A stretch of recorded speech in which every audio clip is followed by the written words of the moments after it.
ఈ ఉగాది నుండి astrology plus law of attraction తో కొత్త జీవితాన్ని మొదలు పెట్టండి. వెంటనే జేకేఆర్ గురువు గారి పర్సనల్ అపాయింట్మెంట్ తీసుకోండి.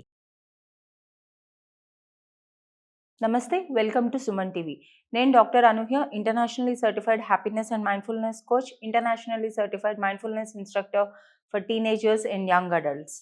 ఇవాళ మనం ఒక చాలా ఇంపార్టెంట్ టాపిక్ని మాట్లాడుకుందాం. అది ఏంటి అంటే, ఎదుటివారు ఒప్పుకుంటేనే వాళ్ళ మెప్పుని పొందాలి అని తప్పించే ప్రతి ఆడవారి కోసం ఈ వీడియో. సో మనం చాలా మాటలు వింటూ ఉంటాం మన చుట్టుపక్కల. ఎట్లాంటివంటే, ఓ ఇంత అందంగా రెడీ అయ్యావా, కొంచెం బరువు తగ్గితే బాగుంటుందేమో, నువ్వు ఆఫీస్కి వెళ్ళలేదా, ఇంకా వర్క్లో జాయిన్ అవ్వలేదా, ఫైనాన్షియల్ ఫ్రీడమ్ చాలా అవసరం కదా, నీకంటూ నువ్వు ఒక స్థానం తెచ్చుకోవాలి కదా, మీ పిల్లలు ఇట్లా ప్రవర్తించారా, పక్కింటి ఆవిడ పిల్లలు చూడు ఎంత బాగా పెంచిందో పిల్లల్ని, ఇట్లా మాటలు వింటూ ఉంటాం. సో మనం కూడాను వాళ్ళ యొక్క మెప్పు, వాళ్ళ యొక్క యాక్సెప్టెన్స్ పొందాలని తప్పిస్తూ ఉంటాం.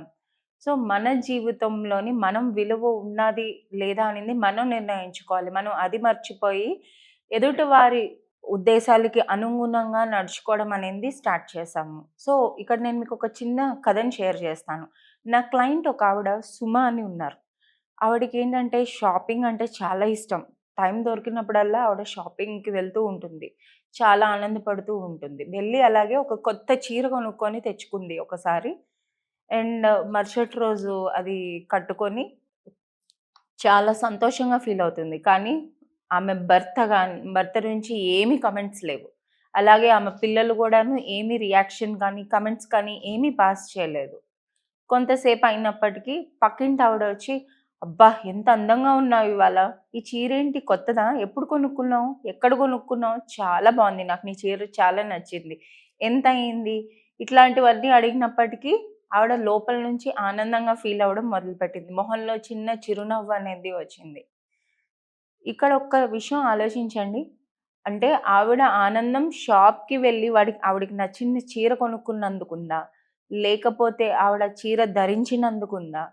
లేకపోతే ఎదుట వ్యక్తి దాన్ని రికగ్నైజ్ చేసి మెచ్చుకున్నారు అన్న దాంట్లో ఉందా ఆవిడ ఆనందం? అసలెందుకు ఇట్లా జరుగుతూ ఉంటుందనేది తెలుసుకుందాం మనం.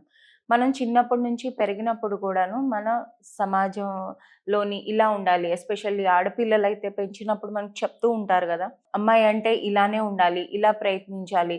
నువ్వేమైనా సలహాలు తీసుకున్నా కూడాను ఎదుటి వాళ్ళని, వేరే వాళ్ళని అంటే నీకన్నా పైనున్న వాళ్ళని అడిగి అది వాళ్ళు ఒప్పుకుంటేనే చెయ్యు. లేదా పెళ్లి చేసి అమ్మాయిని అత్తగారింటికి పంపించినప్పుడు చెప్తా ఉంటారు ఇంట్లోని అమ్మలు.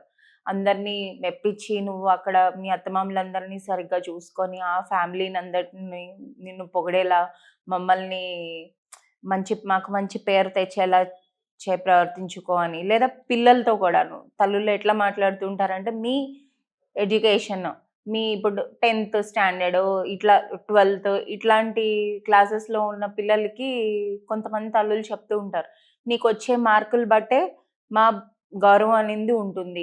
మేము తలెత్తుకునేలా చేయాలి అంటే నువ్వు సరైన తోవలో ఉండాలి. వాళ్ళ యొక్క పేరెంటింగ్ సక్సెస్ కూడా పిల్లల యొక్క సక్సెస్‌ని రిలేట్ చేసుకుంటూ ఉంటారనమాట. సో ఇట్లాంటివన్నీ మనం చిన్నతనం నుంచి వింటూ పెరగడం వల్ల మనం ఎప్పుడు కూడాను ఎదుట వాళ్ళ యాక్సెప్టెన్స్, వాళ్ళు మెచ్చుకుంటేనే మన యొక్క విలువ ఉంది. లేకపోతే మనం ఎందుకు పనికిరాము అన్న ఫీలింగ్‌లోకి వెళ్ళిపోతూ ఉంటాం. కానీ మనం ఏంటో మనం యాక్సెప్ట్ చేసుకొని దానిపైన వర్క్ చేస్తేనే మనం జీవితం అనేది హ్యాపీగా ఉంచుకోగలం. సో ఇక్కడ ఒక చిన్న ఫ్యూ టిప్స్ షేర్ చేద్దాం అనుకుంటున్నాను మీకు. 3 సింపుల్ టిప్స్.